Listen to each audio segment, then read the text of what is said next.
we have destruction, we have dismantling. We got a lot of stuff for you this week. Hang on for the ride. So this entire week I was up in Las Vegas with my son at the NCAA Western Athletic Conference Tournament of Champions, they call it. And you know what? We had a great time. We didn't make it to the end, but he did great. The team did great. I'm so proud of him. Utah Tech, you guys are awesome. While I was gone, Tommy got a whole bunch of stuff done. And one of the things he got done was he started dismantling a car for me. So check out the disassembly of a Fiero. Hi everybody, I've Rod Garage here. And today we're doing something we haven't done in quite some time. Pete went ahead and purchased a donor car, and it's actually going to be a pretty cool project, but I'm not going to say nothing. I'm going to let him tell you. This is what we have to dismantle today, is an old school Fiero with one eyeball open. Hello! So here's this beautiful donor car. It's got fancy super mud carpet. It's got some wood. That's a seat adjuster right there, although it doesn't have a headliner. This is the power plant we're needing. It's the Iron Duke, I believe it's the 2.5. It's actually a phenomenally great engine. They run forever. For those of you who don't know what a Fiero is, it's a Pontiac. Anyway, this is considered your trunk here. And up front is the radiator and steering stuff, brake stuff, all that. So here's the process for today. Theoretically, if we get the AC stuff loose, shifted cable, obviously the coolant tubes are going to need to go away, dog bone, struts, subframe. It's like the seats in these things are actually kind of cool. The steering column, and one more thing on the front end, it's pretty cool. On Fieros, they're kind of like Crown Vics, where the subframe encompasses the upper control arm mounts and all that stuff. So literally, it's 4 bolts, I think 4 bolts, and then a whole subframe drops out, and it encompasses the rack and pinion, the upper control arms, lower control arms, all the stuff. It's a great idea. Anyway, that's the theory. This is more than a day process, I'm guessing. But anyway, we'll attack it. We'll get done. So let's start by doing something.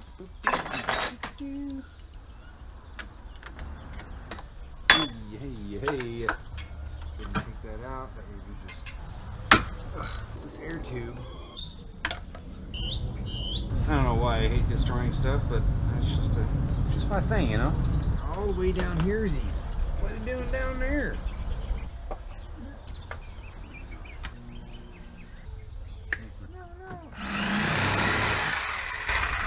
There's water in there.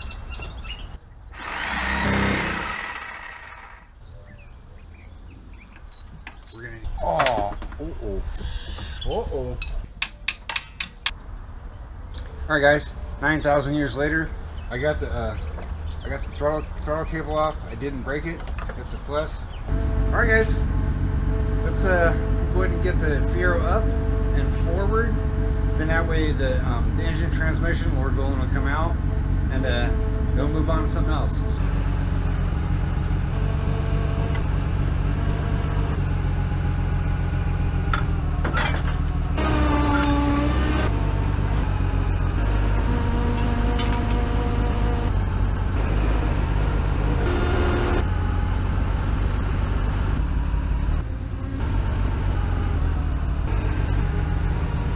This is the trunk-ish area, hood area.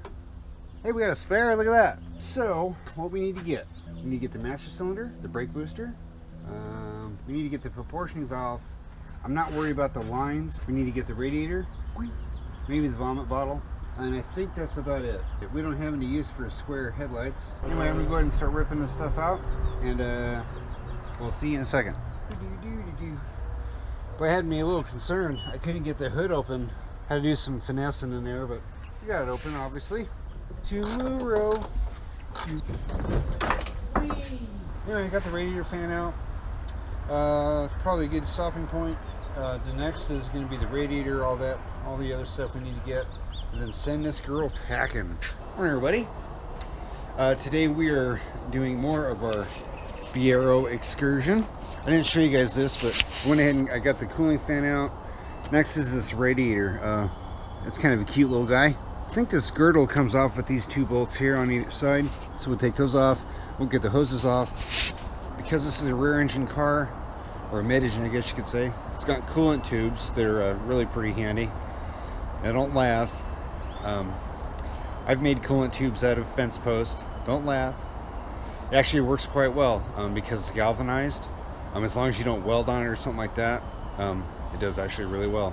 Let's go and get the radiator out. Like I said before, we need to get the brake stuff and all that out.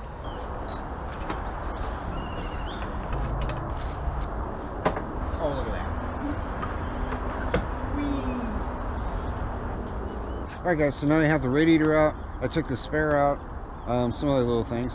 Anyway, now we're going to do the booster. So what I'm going to do is I'm going to go ahead and use the Sawzall and just cut the lines right down here. I believe the proportion valve is probably good. But what I'm going to do is when I cut the lines down there, then we have all of our fittings still and stuff like that. We're going to go ahead and cut that. We're going to have to get inside. We're going to have to undo the push rod off the brake pedal, and then the booster will be ready to come out. Oh man, my brake lines. Kind of interested in what you guys will think about this project coming up. That's what a lot of these parts are for. I think you guys kind of get a kick out of it. Something people don't normally see. Alright guys, almost there. 9 hours later. Oh yeah. Ooh. That is one complete unit. So now what we're going to do is we're going to go and switch gears yet again. We're going to start working on a steering column, the steering, and the front suspension. So this is where our steering column is going to come into the rack. Wow, look at all that.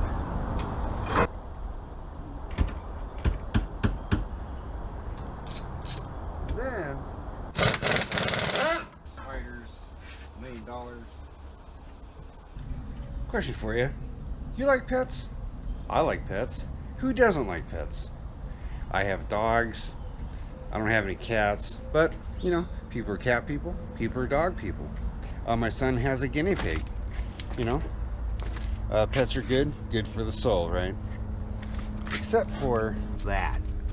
What is that? So we'll have to take our little friend. Let's call him Timmy. Little Timmy is going to have to reside in his seat for right now. I did manage to get it loose. That's a plus. So guys, let's get Timmy out of the car. It's something serious, okay? Alright guys, we got little Timmy out of the car. It looks like poor Timmy's had his run. Sorry man. The reason why we went through this is because these seats are perfect for the build that's coming up. They're really flat profile, kind of like a Corvette would have, maybe a Camaro. I mean, they look beat up, but you know, the foam's really good and stuff like that. And that's why little Timmy, I don't think Timmy resided in the car. I think he got stuck in there. Okay guys, so I went ahead and got the brake line off the body. Also got the shock, and that's ×2. I got the other side already at part 2. So now we're gonna go ahead and we got to do the lower control arm bushing, and then the rest of it comes with the subframe there. I should probably just use the pry bar on that bolt. That way things get weird. At least I'm not standing in front of it. So I guess it really didn't need to be that concerned. I'm going to go and do the same treatment on the other side. Then we're going to zip the sway bar off. We're actually pretty close to this thing being all done with the processing process. I'm just not exactly sure where Pete wants to put it. Good old dead carcass, you know. Well, actually that went pretty well, except for the one bolt I forgot. So there's your front end. Passenger hub, driver hub. This is where the rack and pinion, the steering column goes.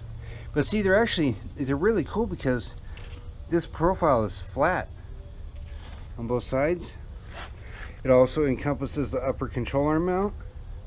The only thing that's different is you actually have to fabricate your rear connections for the control arm on the bottom.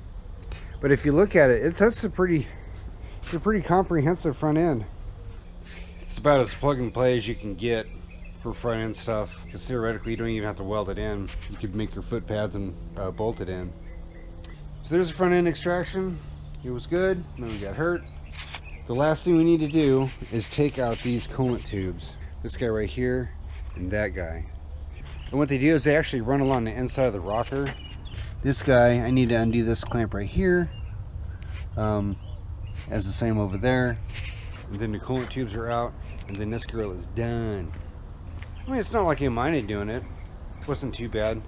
The seats were a little cumbersome, man, because there was a lot of, there was about ½ inch thick worth of mud on the floor, between the floor and the bottom of the seat, which, you know, you thought you could chip it out, but no, it was adhered to the carpet and you had to chip it out and all that. And you already saw Timmy that came out of the passenger seat this morning.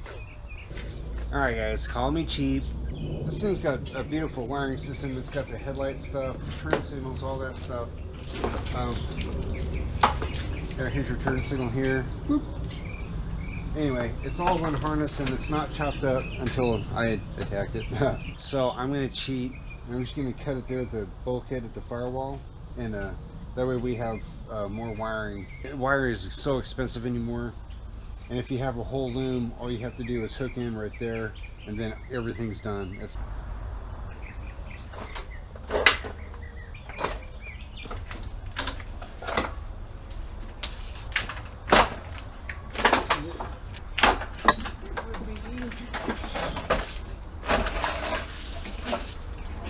juice. That juicy stuff. But like I said, if it's not complete, then don't bother. So this is all complete. The only thing going on here is that's the cooling fan.